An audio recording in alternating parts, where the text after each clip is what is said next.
Millwall Rovers was founded in 1885 on the Isle of Dogs in London's East End. The early teams played on sites around Millwall Dock, earning them the nickname of the Dockers. They came from a background of poverty, hard work and danger, where toughness was necessary for survival. The Isle of Dogs, cut off by the docks, was poor, but proud of its isolation. It saw itself as separate and different.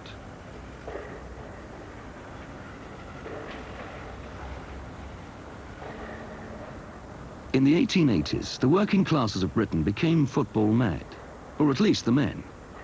For most women, Saturday afternoon off meant housework and childcare, not leisure.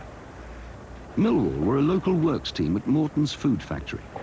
Many of the workers had come from Scotland in search of work, bringing with them their colours, blue and white, their flag, the Cross of St. Andrew, and their symbol, the lion rampant.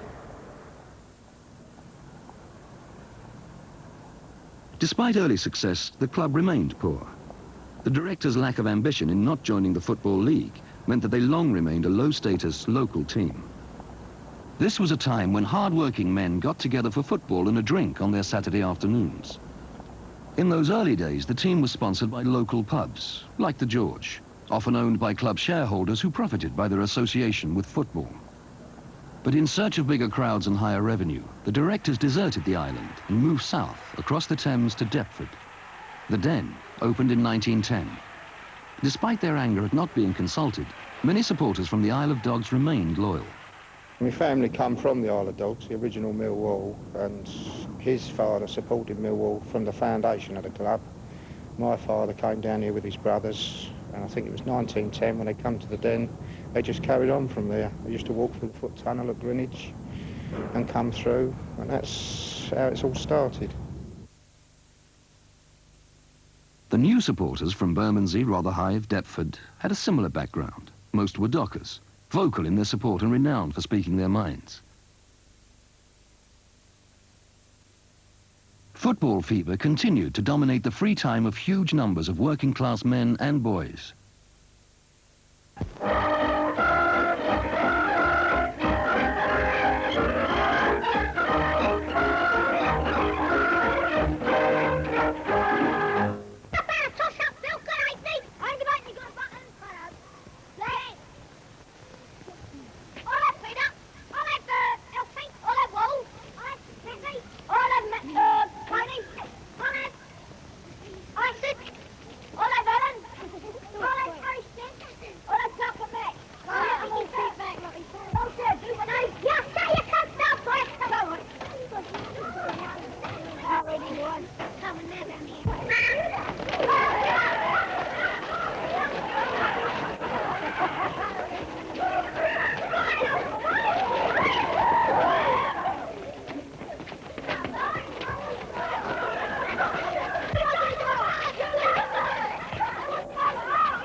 With them. It's a damn nuisance out here every day. You're doing I don't know what... Come on in here, you!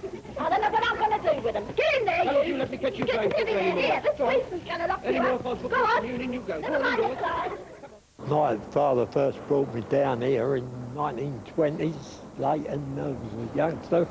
And of course, straight away I took to watching Millwall, and it stuck in my blood. It's like being inoculated. I got the jab, and that was it. And then I started coming down here and supporting them. When I had the time off, I played football a bit myself, but of course I still had my thoughts for Millwall. I used to live and sleep in Millwall. There's been photographs all around the wall, indoors and what have you.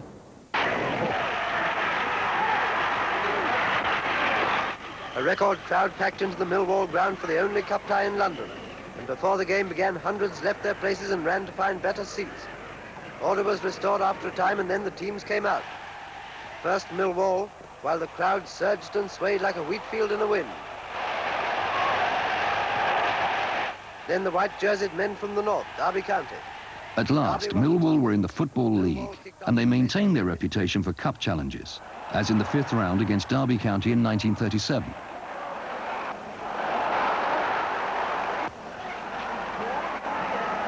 Thrills came early. A vigorous attack by Derby found the Millwall goal in danger. A shot. But it went safely into the crowd. Again, the onlookers got restive and rushed across the pitch.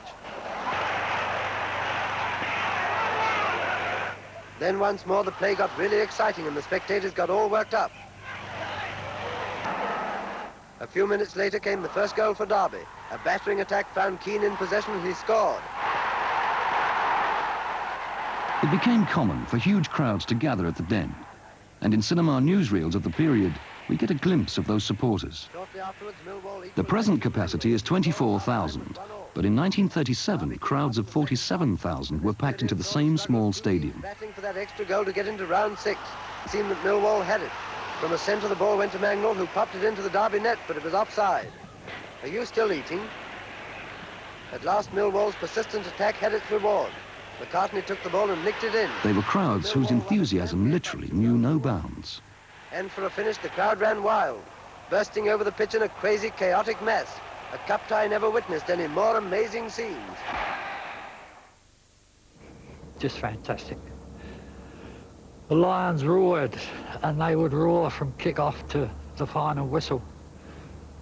And this lifted the team, of course, and they always said the Millwall roar was worth a goal start.